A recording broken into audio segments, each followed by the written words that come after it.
University Press, who showed, I think, a genuine interest in making a good job of this, and I think they have done an excellent job. You can pass back. Oh well, thank you. This volume that I hope they're proud of. To the Suffolk Institute of Archaeology and History, whoever they may be, for the subvention.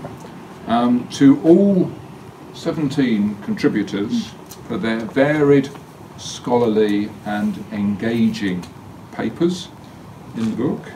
To all of you for coming this evening, but above all to you, David, for inspiring this volume. Over the past 60 years, you've done more than any other person in this country to promote the study of local history as a serious academic pursuit. You've done so as teacher, as editor, and as author, and in a unique way that I think brings out the warmth of human experience in times gone by. Your output has been prodigious.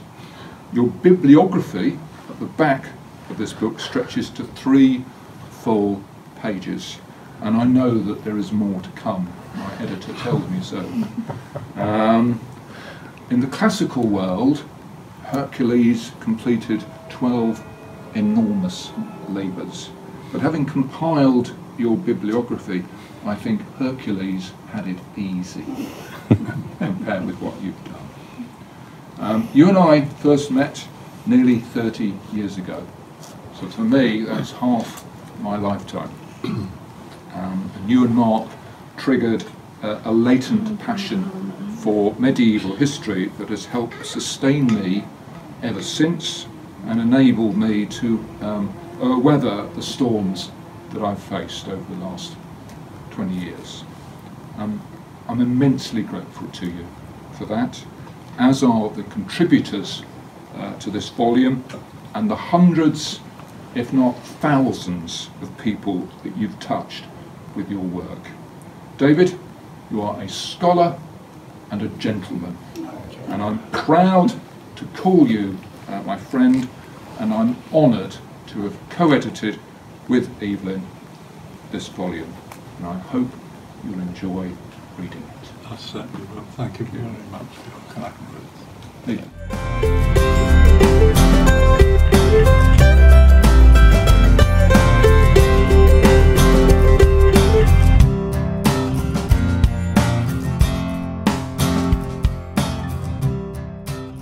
Look at this. I'm very honoured to be the recipient of this volume, and shall treasure it for the rest of my life and make sure that my children carry it on. As an object, I mean. To be given an unsolicited accolade by one's friends and colleagues is an accolade indeed.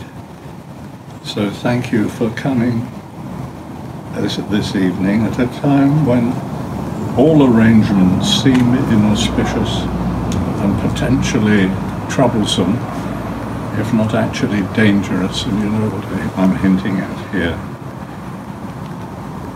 I too extend my sincere thanks to all those who have been involved in the making of this attractive volume, in whatever capacity. This includes my good friends Dr. Evelyn and Dr. Nick Amor, who, as general editors, I'm told, conceived, planned and steered the whole project. Equally, I'm greatly indebted to the individual contributors, who I think number 17, is it? 17 individual contributors, and they cover a notable range of historical interests. Finally, I gratefully acknowledge the work of the Hertfordshire University Press, who made the book such an attractive object to handle. In this Festschrift, You have given me two most precious things. They are your time and your historical expertise. I'm told that the making of a Festschrift is meant to be kept secret from the recipient until an official presentation is imminent. Well, not so in this case. One day in 2018, I was idling through my post, which happened to contain the latest catalogue of the Hertfordshire University Press, where I usually find something of interest. It was advertising titles forthcoming in 2019. And here I was astonished to find notice of a book called The General Practice of Local History, to be published in my honour. A real surprise. Since then, the title has been changed. I've no grievance there. And I've had to contain my impatience for about 3 years, lengthened, of course, by the horror of coronavirus. To save embarrassment all round, I've refrained from asking too many questions. Meanwhile, a few well-meaning contributors have dropped hints which only made my uncertainties greater.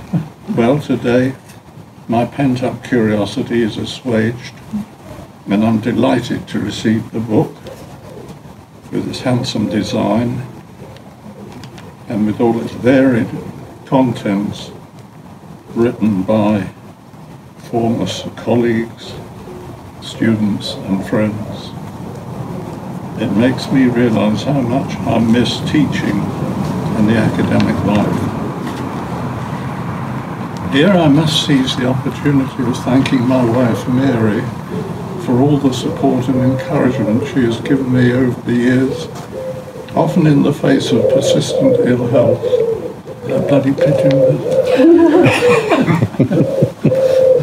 Where was I? Not only by taking the main responsibility of running the household and bringing up our 3 children, but also by helping me with chores such as indexing, checking proofs, and badgering me to send in my expenses. You may be interested to know that in March this year, Mary and I celebrated our diamond wedding. Yes, 60 years and still counting. If my work in adult education has consistent objectives, I guess there were 2 outstanding. One, to improve the standard of local studies and thereby to make them more acceptable and usable to historians and academics of all kinds. The second, the main objective, which some would say was an obsession of mine, is to ensure that local history is written clearly and economically, yet with plenty of sparkle and plenty of bounce. At this point I seem to have dropped something from my wretched machine, but I know what I wanted to say. I quote from the kind of language one needs to avoid in history.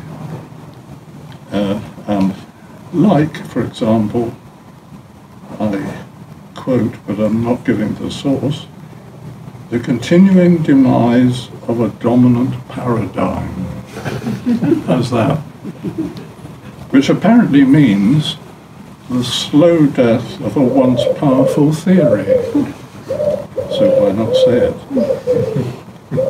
Now that I know what this book contains, I look forward to reading the various contributions and I'm sure we'll learn a lot from them. The real question is, what shall I remember? Well, I thank you for your great kindness that you've done me today. In return, I say good luck to you and good luck to all your enterprises. Thank you. Thank you.